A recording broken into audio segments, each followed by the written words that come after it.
Combattants de l'indépendance, aujourd'hui victorieux, je vous salue au nom du gouvernement congolais.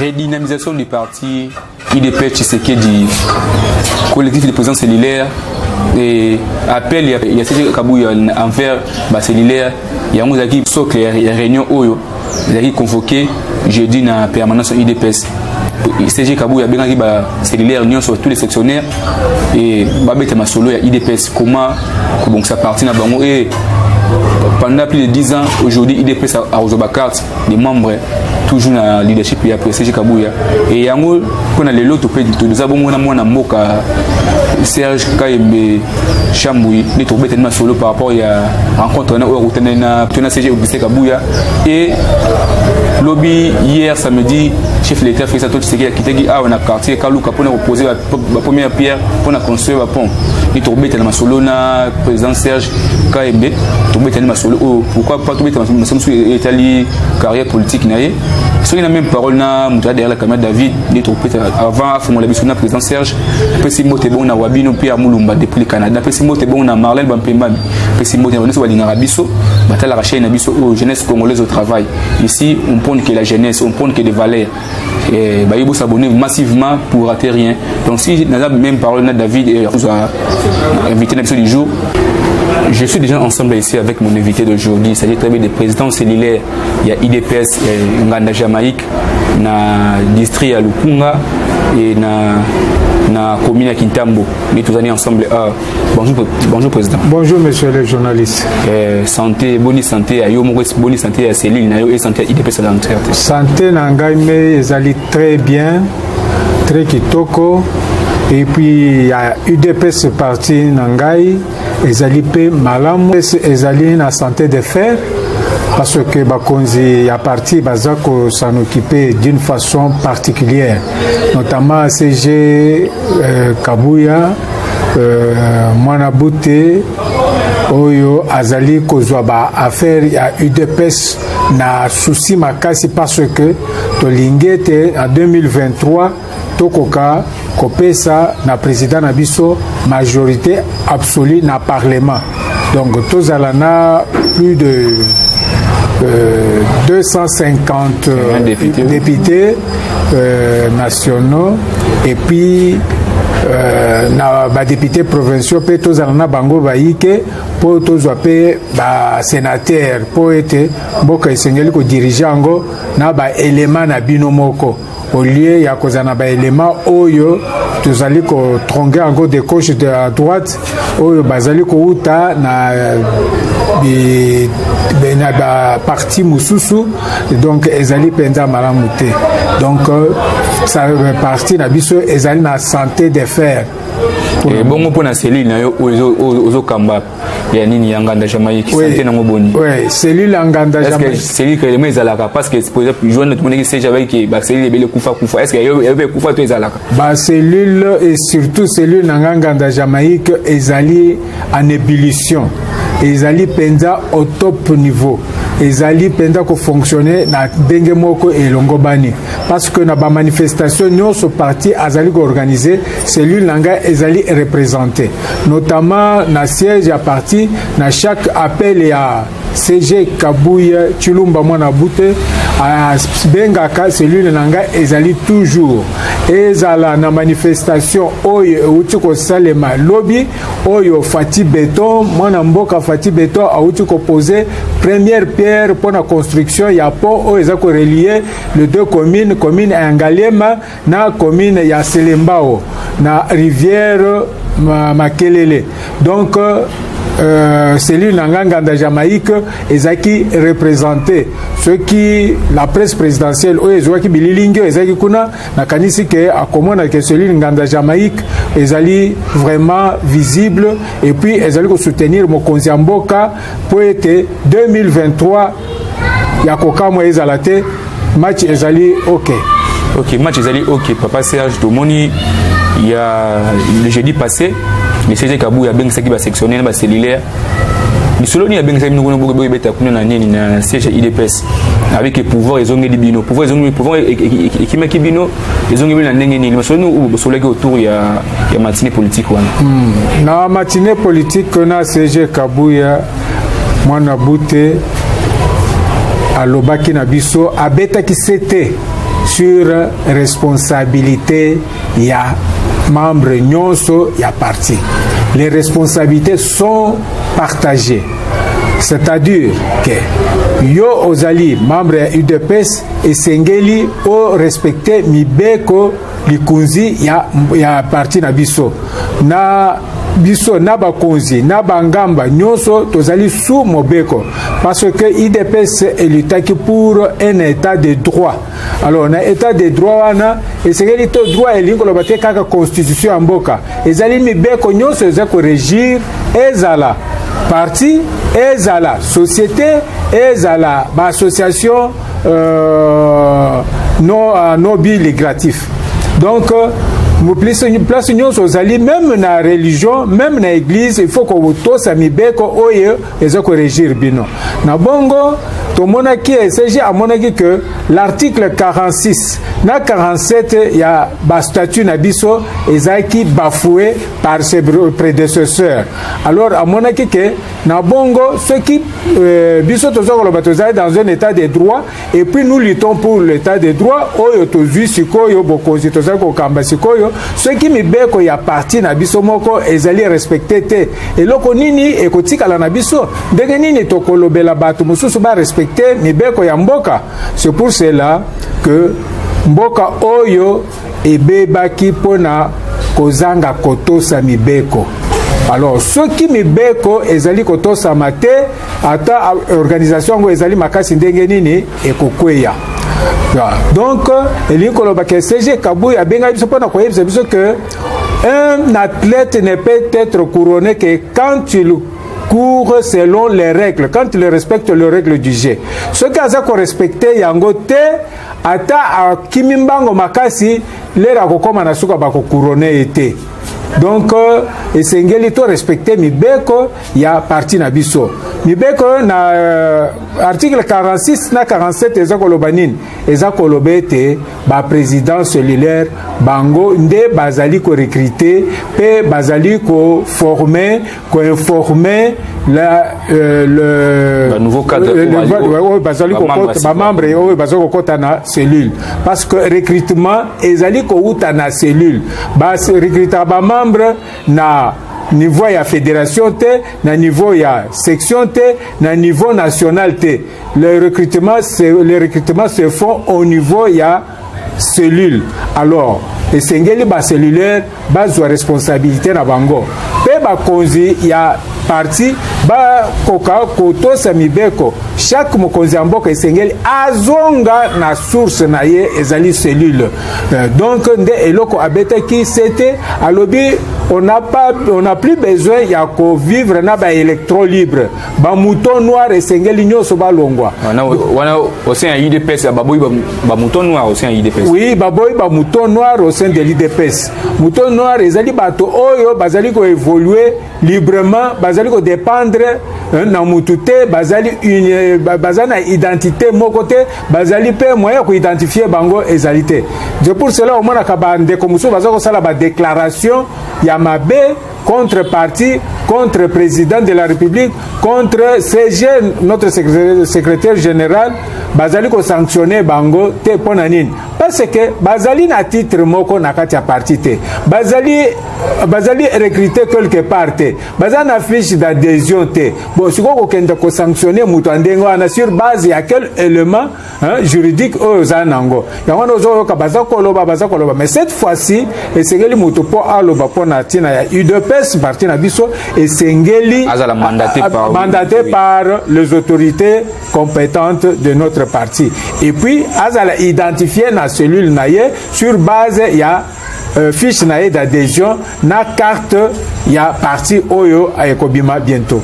Oui, parlons de la carte, c'est parti. Tout le monde joue, on a na permanence à IDPS. Tout le monde c'est déjà la question en Chine au Bosombi à Sika. Ça fait longtemps, plus de 10 ans, et ça dit que IDPS a rationné ma carte est membre. Et combien de membres par rapport à l'opposant Nabino. Mais aujourd'hui, avec le management, il y a au CG Augustin Kabouya, assumé ma carte bientôt là, avec la carte, à partir il y a Céline Nabino. Vous voyez, on s'enregistre dans Céline, Nabino Borotine, comme on a ma carte, pour n'a pas ma carte. Mon nouvelle, on a tant que président cellulaire pour voir zongi de Bino. Molwani nous peut par rapport à l'Okwan. En tout cas, et c'est Ngoming, monsieur le journaliste.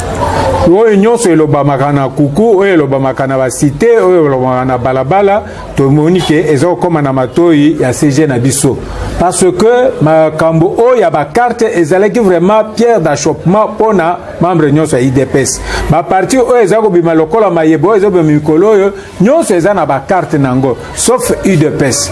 Alors lokola CG na makanisi na ye na koyeba kokamba parti na biso a lobi que a sombeli biso ba machine oyo ekokosala biso ba carte biométrique. Donc ezali vraiment esengo ya munene pona membre nyonso ya IDPS et notamment pona ngai pe ba membre ya celui na ngai. Donc mutu nyonso il faut azala identifiable. Mutu nyonso à partir sur base ya ba carte na d'identité puis na fiche d'adhésion na ye oyo ekotikala na niveau ya celui na ye.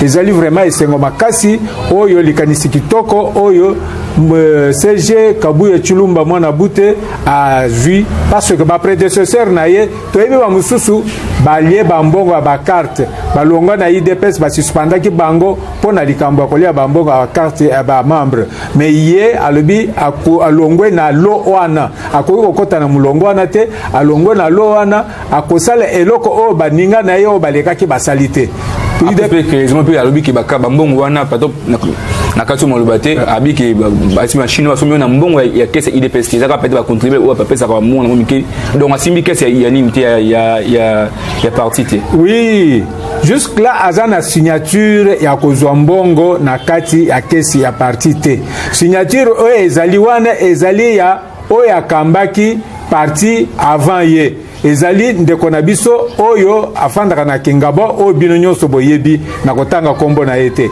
ye signature o ezali wana jusque là ezali ya ye asengi na ba cadre ya parti bakoka ko se réunir bapona moko na kati na bango oyo akoko s'occuper na gestion financière ya parti.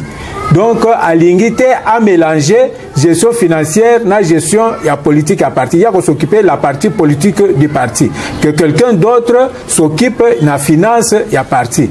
Alors asombi biloko wana na mbongo yoyo bandeko oyo ya mawa. O batala ke azo sala musala munene mo makoki mazalite badon oyo ko sala yake zobo yo sombata kwanga olia na bana ye abomba ka lokola moboti malamu nde asombeli biso ba machine wana.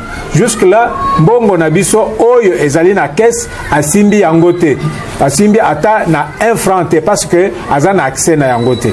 Donc misali nyo sona selon kana 3 mois pouvoir parce que azaki pouvoir doit 3 mois ou 4 mois pouvoir azaki pouvoir na ba janvier ou février et le loup nous a en main a soumis des machines et moi à lire yani leadership na yani na au sommet à partir na bino IDPS et c'est au monde que ça promet et récemment tout le monde dit ah l'élection va gouverner IDPS est presque province na vice moko il y a vu la Kinshasa management na Augustin Kabuya au sommet il y a parti à IDPS au monde est-ce que ça promet ou bien ça nous faut il y a beaucoup améliorer.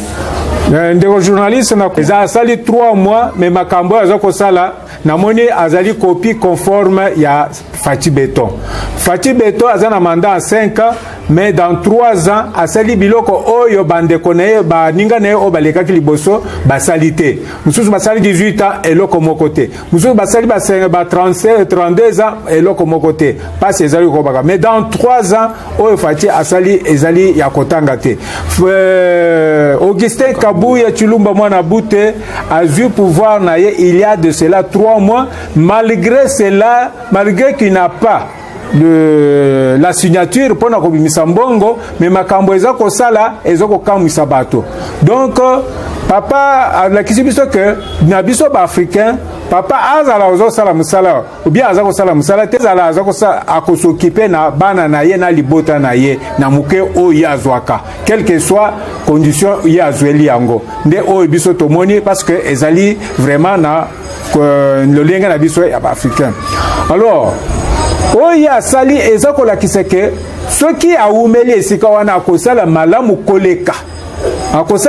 koleka parce que le début prélude toujours la fin lokola début ezali malamu c'est que fin ekozala pe malamu akokoba na misala kitoko oyo ekosunga mutu nyonso et surtout lokola alobi que moto na moto asala musala na esika oyo esengeli donc la personne oyo esengeli na esika oyo esengeli donc akosala musala malamu naza na elikia na ngai ezali lokola formule te ke o akosala bwebwe non tozali na bilembo nyonso ezaka na bilembo donc mutu oyo asala musala malamu okoyebe après 10 ans te kaka mokolo ya bandi okoyeba déjà ke te lokolo ya bandi ezali ya malamu donc naza na elikia que Augustin Kabuya Chilumba mwana bute azali mosali ya malamu namoni ke il a été étouffé quelque part na baninga oyo bawanda kosala na ye azwaki possibilité ya komilakisa te ke ayibi mosala mais sikoyo lokola azwi main libre neti sikoyo azali kosala mosala azwa korendre compte kaka na biso bamembre ya parti namoni ke aza kosala mosala malamu azosala mosala malamu tomoni jour wana na permanence toujours na même jeudi wana oyo bozalaki récit par le CG Kabuya alobi cette fois-ci arotradi bato plutôt na justice nyonso oyo akopesa bainfo ya bien te tokoloba mabe sirie arotradi bona justice entre autres mpe soki bino mpe ya motu moko aoffense yo présent cellulaire to vice na offense to ninga faut fournir la justice est-ce que eza manière malamu ya kokumba mboka ya baraiement de compte ou bien eza logique ya mibeko qui aime bien châtie bien ndenge balobaka na français mais est-il que UDPS ezali parti oyo elitaki mpona état de droit yango wana quand il y a le droit il y a les devoirs chacun doit se respecter on doit respecter autrui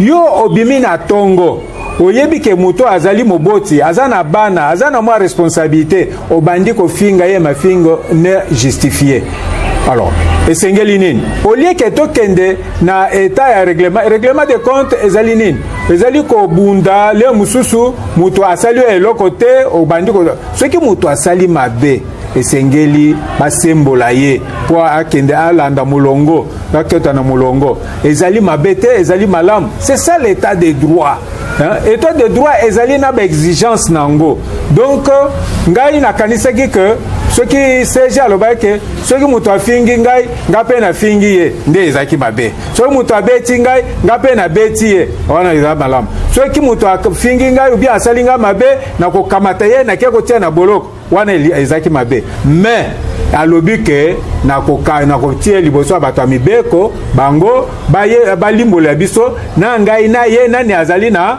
raison nani azali na bosolo nani azali na kati ya lokuta donc eloko ya malamu yango wana parce que ozomona soki moto azali kosala mabe et puis boza kotala ye lere sikoyo moto oyo baza kosala mabe mokolo mabe wana ekotomboka asa azongisi ekozala mabe koleka alors olieke ezala ke moto ase faire justice ye moko CG na biso alobi que justice ekosala mosala mpona nini bana na biso totangisi bango na faculté ya droit mpona nini bana na biso baza ba juriste mpona nini bana na biso baza ba avocat ezali po basala musala na bango.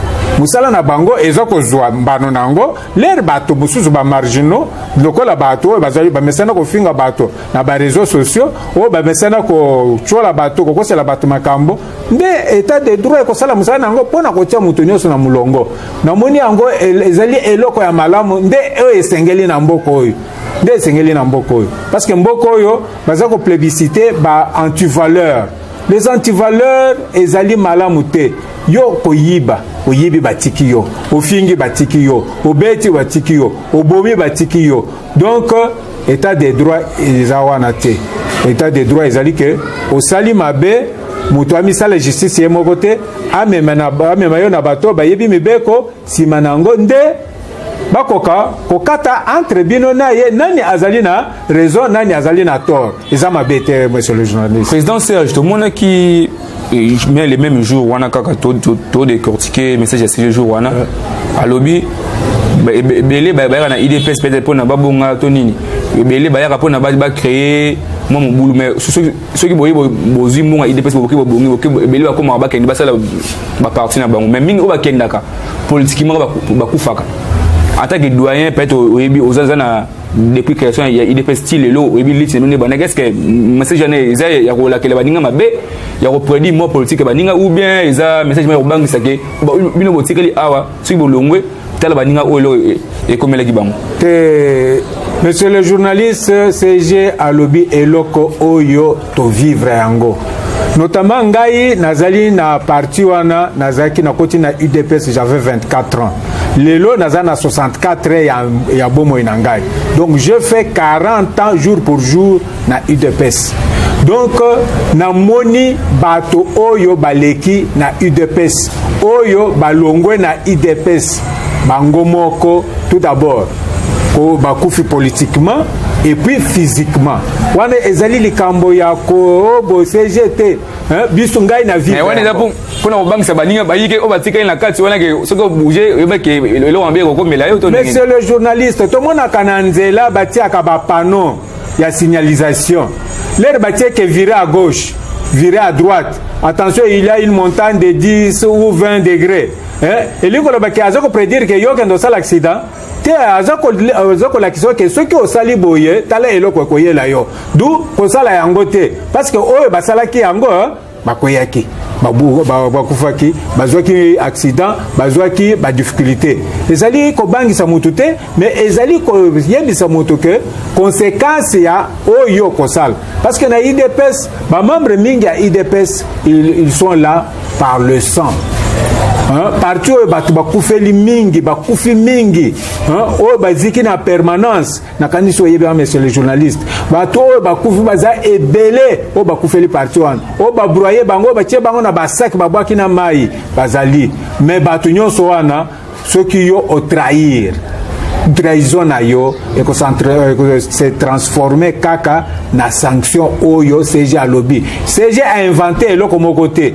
alobi oyo ya amoni na miso na ye na oyo ayoki me ngai mutu nazali awa naza kolobake na vivre yango soki nakoki kotanga bandeko oyo bazaki makasi penza na parti oyo bakokaki kokweyisa parti na kolonga na bango mais au contraire lere bakei bango moko bakweyi bakufi donc ezali CG asali de façon que ba na ya interpeller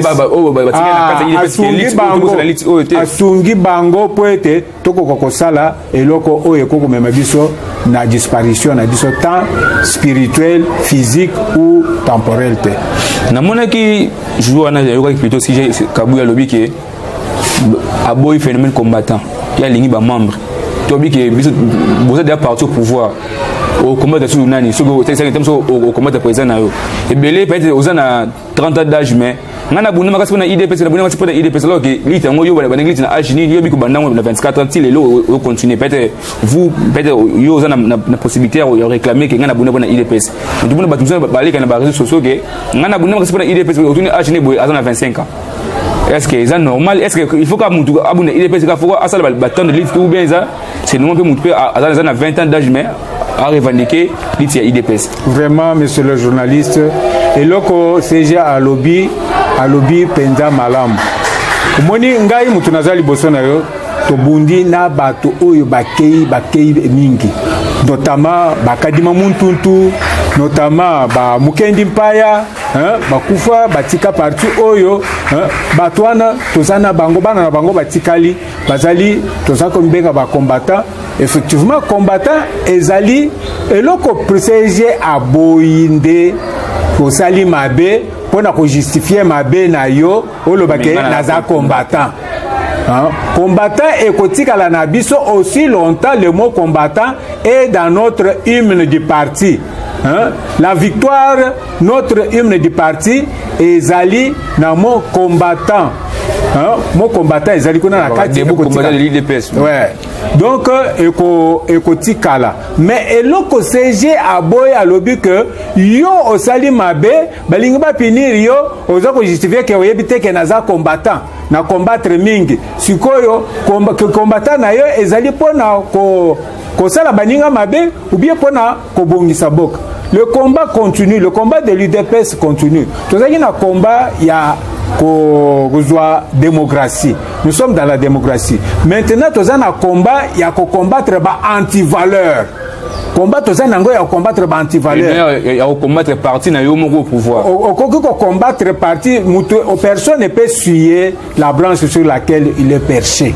Personne. Ceux qui ont mati le colo en zété, au bandi ko kata litambe au fandeli, sort na yo, na ya litambe au kati, ezali moko. Ceux qui yango ekotika la parce que zanzete, mais yo mutu na yo ko tout en a c'est ok. Donc mutu oyo a ko combattre UDPS. Sort na ye et yebani déjà. To yebi ango. Biso to yebi ngai personnellement na yebi ango. Basor et comme là Bruno Mavungu et comme là entre autres pays okine Jama Kabunda Basor tozaki na moto neti Birindwa azalaki un homme très puissant. Azalaki très puissant kolongone na UDPS na kokende na ye. Tozaki na Marcel Yao le professeur l'air alongo na UDPS na kokende na ye. Tozana bango ebele baza liste za mulai mais est-il que biso bato mémoire na biso eza mukuse ba biloko wana eza bilembo ezokola kisete tokoki kosala UDPS mabete.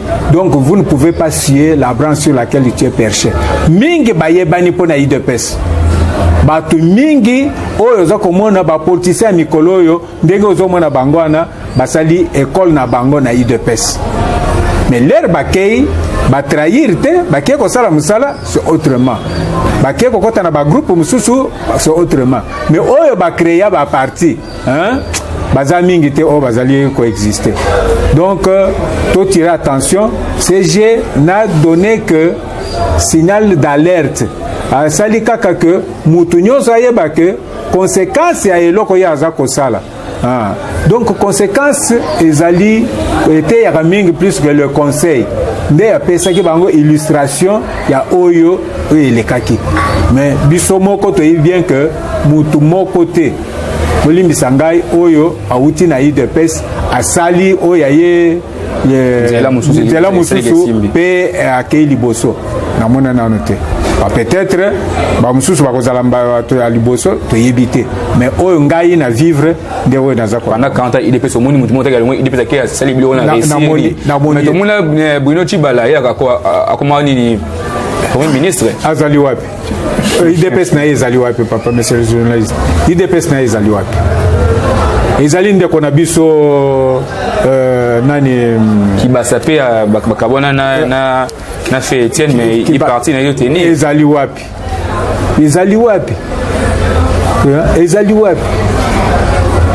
okende na siège na yo kokuta banani vous m'excuserez na ye pona ko dénigrer te mais na zoko loba eloko ezali donc IDPS ekotikala kaka moko ekotikala moko bato akibasa tozana bango même esprit nde ozomona ezako persister après ozoko yoka ozotanga kombo mais bato bazali toujours dans l'antagonisme avec nous peuple d'abord oyoka peuple d'abord siège nango ezaka donc c'est pour vous dire que ceux qui ont longué na IDPS kendo sala commerce kendo teka mbila, kendo teka mbika, kendo teka mbisi, ça là nos commerce, mais na politique compter na le société. Oui, cher ami internaute, nous continuons à émission na ensemble na président cellulaire ya nganda Jamaïque na commune ya Kintambo ou pas ali moko ya effectif ya ba président cellulaire IDPS et comme bon na mwana mboka Fleury Boatuka, mais président cellulaire pas ali moko ya fondateur ya collectif wana. Président Serge, aujourd'hui, qui est au bandit politique, il a âge à 24 ans, il est 40 ans de carrière. Est-ce que tu es est-ce que tu as une idée de impair ou bien l'idée na président moi parcours politique moi bref si tu as parcours politique. Donc, monsieur le journaliste, merci beaucoup pour la mutuna nayo. Au moins, na émission qui na bandit na 24 ans. Donc, dès que Nazwaki 18 ans, Nazaki na MPR. Et puis, na MPR, ils étaient aux Alana Liboumou, aux Ali MPR. Donc, on était membre du MPR de le ventre de sa mère. Donc, Nazaki na MPR, Nabini na MPR, et puis, leur Makambo et Bandi Kozonga na Mulongo, na 24 ans de na koti na IDPS. Depuis na koti na IDPS na parti mususute parti na ngai oyo après le MPR au bato nyonso ya âge na ngai baza saderaki nazalaki kuna après MPR na koti na IDPS. Quelles sont les valeurs peut-être au milieu prenant na IDPS ou celle qui est il lelo mari bokabani kabumeyo ozalaka toujours na IDPS valeur ni o IDPS apona ka to mo président a eu pouvoir pour bête moi selon moi moké mais valeur ni obeta bino pour na IDPS o za ba fallait bino tchara de l'avant. Non, les droits humains, les valeurs socio-démocrates. C'est ça, Oyo, valeur ezana IDPS, la solidarité africaine. Donc, ezali babiloko Oyo, ezali ko se retrouver ailleurs. Et puis, dans l'IDPS, et babiloko ana ezali ya façade té. C'est engrais dans le sang. Donc, kiko sa mutu ya UDPS, ce que Oyoki bakangi, par exemple, ministre UDPS, balobi ke Ayibi. Parce que ce comme c'est le journaliste que Oyoki que biso ba membre UDPS, nous exigeons la libération de tel membre qui a été incarcéré. Okoyoka yangote. Okoyoka ta mukolo moko te que bato ya IDPS balobi que bakangi membre na biso ezali acharnement politique ezate. Donc linkoloba que ce qui yo ba valeur oyo tozali ko prôner ezali ba valeur républicaine. Le valeur ou prôner ba valeur républicaine mais tout moni awa président de la République ou azali ici à famille politique de bino azali fils biologique qui a été Tshisekedi wa Mulumba. De lo azana tête ya nini ya RDC. Comment jugez-vous manière au travail? Est-ce que à défendre ba idéo wana ya bino IDPS parce que beaucoup a décrit d'abord mais apparemment dans cité tout le monde nango te attaque yo za moko ba cellulaire peut-être information vraie et pas na yo. Comment bino ba na cellulaire comment le président nini le président a sala musala na aussi na sommet en mboka. Est-ce que ezobala na ba principe ya IDPS oye peut-être il faut apporter parce que y a des descendants direct ya biologique ya Etienne Tshisekedi. Vraiment, monsieur le journaliste, le président de la République, son Excellence Félix Antoine Tshisekedi Tshilombo, Fati Beton, Azali Kolanda, Mobeko Liboko ya Parti Nabiso, Tozawa socialiste.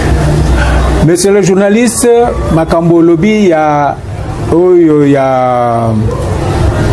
social du peuple. Nakanisi que monsieur le président est entré au pouvoir il y a de cela 3 ans. Na 3 ans, Oya Sali a Koutimboka n'a pas de difficulté makasi. Tout d'abord, pour azo gouvernement, asali plus de 7 à 9 mois. Pour le gouvernement. L'ère du gouvernement, bateau la banda kosala na bango na gouvernement, bazali na même obédience na yete. Bazali ko rendre compte na ancien chef na bango. Notamment politique ya boka batiango pembeni bazako tia politique ya ba regroupement politique na bango. Bazako yeba te que dès qu'on est ministre olongwe moto ya parti na yo. Okomi mosali ya peuple. Na kanisi ozali témoin. Ya makamunyo sezo le kanamboko ou esala makepa mususu te. Que un président de la République, un ministre, un président de la République dit quelque chose avec ce ministre dans un conseil des ministres, un ministre a quelque tout nanano si manaye que nasala ou bien nasala te. Avec une autorité morale naye. Nasala ou bien nasala te. Et ça l'a nulle part ailleurs. Donc à travers na bateau obayebi et lokoni ni baye ko salate. Bayebi nini qu'est-ce qu'être ministre? Hein? Qu'est-ce qu'être ministre bayebi angote. Alors à travers na bango. Et puis à ça continuer à travailler na bango. Bateau imagine que peuple a kozala malamu ndengenini au moment 90% ya ba to oyo baza ko détenir économie na biso bazali ba étranger. Et puis baza ko lité baza ko sala de façon que bakoka ko dénigrer bakoka ko faire échouer ba projet ya président. Donc ezali que le président de la République azako landa mabeko ya parti na biso ba idéaux. Donc les idéaux ya parti azako landelango à la loupe. Ezana eloko oyo a se dérober na yango te. Mais kala mingi te. Nakanisi oyebi Monsieur Kabila atikeli biso combien na caisse 800 millions de dollars. Mais Sukoyo tozali na combien 3 milliards de dollars dans 3 ans. Alors c'est pour vous dire que on est en train de travailler. Nakoko ko imiter ou bien ko lobela eloko lisese oyo ndeko moko alobi que bato mususu miye bakate ke azali moto, notamment mukolo oyo okoko zala oluki obali oluki obota pendant plusieurs années, hein? Mais mukolo yo mwasi akozwa zeni akoyeba te ni muto apesi ezemi ni ye moko muto apesi ni muto azwi zemi akoyeba te. Mais est-il que la bonne nouvelle est déjà na kati ya libota. Congo na biso ezali na bonne nouvelle ya kozwa un président oyo azali ko se soucier na peuple na ye au quotidien. Donc président azako sala musala malam mais tokotala bokotala bato bakondima kala mingi te bako changer langage parce que souvent na lingi na énumérer ba réalisation na ye en tout cas ezali ebelé. Président Serge Panakati Molobate, est-ce que pensez-vous que en 2023 président Félix Sauzana na bilan moko à défendre au position et aussi qui est voté sur 2023? Absolument. Il a un bilan qui est largement positif. En tout cas sur ce point-là, nakanisi que ce qui te évalué par rapport dans le temps et l'espace, nakanisi que il a un bilan largement positif et qui permettra au peuple congolais de le relire encore une fois de plus. Donc azali na mandat na ye ya 5 ans ya sûr oyo ekozalate ya likukuma eloko toza kolite awa ezali kaka ke azwa une majorité absolue na parlement. C'est tout ce que nous cherchons à faire. Mais quant à lui et sa façon de travailler, ezali largement positif. Monsieur le journaliste depuis tozali na kati ya mboko oyo oyoka bakanga ministre ke ayibi ngai na koko yebiso ke depuis Mobutu ti lelo na yoka ngote lelo na yoka ngo na yoko vivre na Fati Beto na yoka un général akeye ko samba te babenge comme témoin na yoka ngote toyoki yango. Donc makambo ezoleka na malamu eza kitoko, mais est-il que chaque chose a un début, hein? Mais bakoki kobongisa mboka munene oyo eza détruit pendant 50 ans na 5 ans ya bandate, monsieur le journaliste. Wana ezali kosenga ke Tshifati akoma faiseur de miracles, hein? Azala na bâton magique oyo akobeta zelo ebongani mungwa ou bien ebongani sucre. Donc, comme il n'est pas magicien, Bissona yo toko partager bilan positif il y a président Fachi, parce que nous devons travailler de façon que ces bilans là est positif, parce que c'est nous qui sommes les bénéficiaires. Oui, nous sommes bénéficiaires. Il y a action chef l'État au là. Peut-être avant de chiter l'émission lobby hier plutôt samedi, tout le monde est chef de l'État a posé pierre pour pour lancer des travaux. Il y a des constructeurs, il y a pour la commune Ngalima, entre autres na quartier Kanluka. Moi le message numéro boy peut-être yo aux président de cellulaire Jamaïque ou vous avez frontière na côté quand bato nga pona et c'est mon abino nini ou peut-être vous en et bah moment ni pas possible ou les qui sont parce que c'est depuis nini n'est pas colonial pour les arrivent à Salamé si les longs monte aussi monter c'est donc c'est pour la première fois président moi mboka ya Congo a quitté na quartier Kanluka en tant que moi na côté wana c'est la côté wana moi le moment pour avant to chiter l'émission par rapport à action chef d'État salagi na secteur na bino. Vraiment monsieur le journaliste lobby ezaki mukolo ya yambo oyo namona président de la République à Kota na quartier Obebengi Lubudi Luka. Les alliés quartier Munene ya Kinshasa où il y a même 5 députés nationaux à lui seul à ce quartier seulement 5 députés nationaux. Aucun président de la République n'a à Kota Kunate.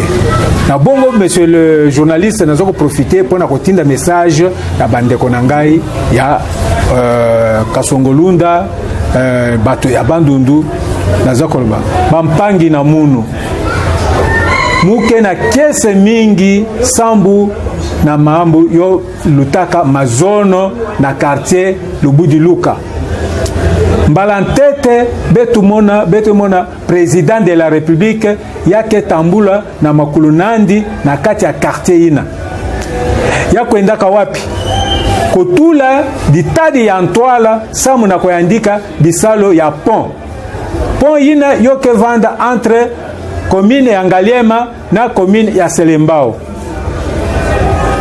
yoke na funu mingi samu na ko dégorger ba embouteillage yoke luta mingi awa na beto na Kinshasa notamment na commune na beto ya Ngaliema, commune ya Kitambo na commune ya Selembao.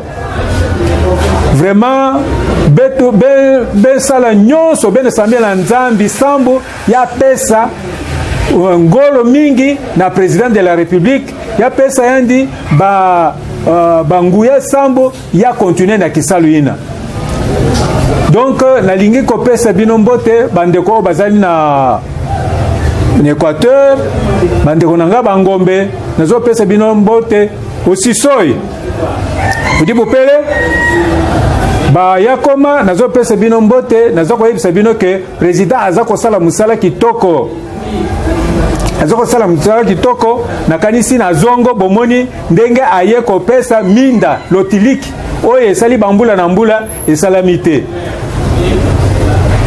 bande konangai bol soutenir Fachi Beton parce que c'est l'unique espoir ya Congo en dehors na ye eloko moko ezate tokozwa un prédateur oyo aye pona ko détruire mboka alors ye aye pona ko bongisa mboka parce que aza mwana mboka oyo des pères et des mères nakanisi ke ezali liloba oyo nazali ko pesa na bino bo garder na mitema na bino donc bande konanga nyonso bokoka ko soutenir Fachi Beton oyo asali na kan luka lobi ezali vraiment ya ko botala na bililingi bino moko ndenge nini ba peuple na ye bayambaki ye lokola yeso akoti na Jérusalem. Un mot peut-être à Chiluba aussi parce que le mot au brosser français au brosser lingala auquel qui comment un mot à Chiluba avant de terminer notre émission. Bana betu bakukasai kanena ndindo ambilene mwana wa Tshisekedi wa mulumba mwenza chadike mama alaba mukartie ketu kadike babikila lubudi luka mukartie ketu aku bantu badi bakenga bikola bwaku heta byakuja njila kena kokuto kudika chilamba kakesa kadibaya kadibantu basambuka ni mifugo ya matale ni abyomba president vomubanda haka chilamba kakesa kadibaya kadimpindio muyo kuteka jibo dinena bwani benza chilamba cha chinena chijichirelie quartier Luka ni Selembao na chikala chintu chimpa chidimwa kushia mu Kinshasa bwani chileje ni president wa muledibo wa Kasai muledibo wa Congo muikala chidimwa akala mufila henda comme résultat wa bijubi yende yonsu juwenzi. Donc chilamba china chitombuluisha bikol embouteillage inu dudumona mu niveau wa station ma campagne na Ejik embouteillage yonsu idibu chilamba cha Lunda Bululu na Ejik. Alors nous toyi président de la République nyama kumikolo bwa mona mwakwenza mujimu wenda ushindu uji kengi dibu katuleke dito tumuta anyeme kumikolo tulomba kujinzambi mwina kulu wa mulama amuhesha bukola bwa mubidi bwani enzela peuple congolais mudimu kimwena mudimu wetu mulelele uto ahechi wetu wansunga nyeyewu Zambia ni benesha bonso bana betu bali kukabinda ndindo ela myoyi bana betu bali kulusambo ndindo ela myoyi abunyi aba bonso bali kuchika pa mansamba ndindo ela moyi bana betu babachoko ndindo ela moyi ndoambilene hakepe tutaheta hakepe tutaheta. Oui, merci beaucoup, président Serge. Domonique na IDPS le tribalisme de Domonique président Serge azolo baki comme azolo ba la pense ne belien la sika ça moi na moka de père de mère. Président Serge comme parce que na suka émission na biso mulibanu ba to pesa suka na bato wa otala biso na message nous peut lancer dans la suka et un mot par rapport au collectif des présidents cellulaires aux ali moko ba nani ba fondateur nengo. Et solo monsieur le journaliste na koki kosilisa message nanga sans que na pensé na collectif des présidents cellulaires bandeko o bazaka kotala biso na etando eke collectif ya président cellulaire ya ville province ya Kinshasa où ezali dirigé par mwana mboka Flori Batuka ezali kotambola malam yango muto esali ete éveil patriotique ezala na parti na biso. Collectif de présidents cellulaires et Salemi Kouta liloba ya CG Kabuya mwana bute oya yebisaki biso ete bokoki kosangana esika moko bosali mo collectif na bino soki problème ezali boye kotala ngai po to trouver la solution. Nakanisi na date ya le 19 janvier to sanganaki mukanisi ke ezoko tambola malamu yango muto esali ete collectif ya ba président sectionnaire ebotama yango wana kaka muto esali ete ke veille patriotique na kati ya parti na biso e lendi sama nde ozomona makambo nyonso ezotambwa na moboko ezotambwa na molongo likolo ya collectif ya ba président cellulaire oyo tokoki ko bosa na yango te. Mais ebotami pona nini? Parce que quelque part on avait massacré notre statut, nos statuts. Ba massacré notamment dans l'article article 46 na 47. Donc ce qui respect ya article wana ezali nakanisi ete makambo nyonso ekotambola malamu. Et lokola CG ya moko azwi makambo wana na maboko alobi que otomboli ba cellulaire otomboli IDPS otomboli pe CG Kabuya. Donc tokotambola malamu base na biso ekangama na sommet donc makambo etambola malamu. Donc que le sommet ne néglige pas la base et la base aussi ne méprise pas le sommet. En Chuluba balobi ke buta bunemeka mpanda unemeka buta. Donc sengeli totambola elongo mutu na respect ya mibeko nakanisi ekotambola malamu na utai koloba ke mboko ekufaki mpona kozanga mibeko te mboko ekufi mpona kozanga kotosa mibeko nakanisi liloba na ngai ya suka yango monsieur le journaliste. Oui, merci beaucoup président Serge, cher ami internaute, on est presque à la fin de notre émission. Ceux qui vous avez bien banda qu'on a mis na porte botala biso, pesi mote bon na mutala derrière la caméra David, pesi mote bon aussi na vote et notre boss Pierre Moulumba depuis le Canada, pesi mote bon na Marlène Bampemba bien, pesi mote bon na nous wali na biso batala rabin chaîne biso. Abonnez-vous massivement pour rater rien sur la politique, culture, pourquoi pas danse, nous c'est que tout le belabino, tout le belabino surtout enquête. Vous allez plus chaque ligne à proximité. Nous sommes au président mon amabé, bisous que dans ces places, tout le belaramo et bako besoin toujours solution. Côté de bon balasima, restez connectés sur votre chaîne, chaînesse comment je travaille et surtout pas Bobo Sanako soit s'abonner à la chaîne Abisso et vous ratez rien. Merci beaucoup, à la prochaine.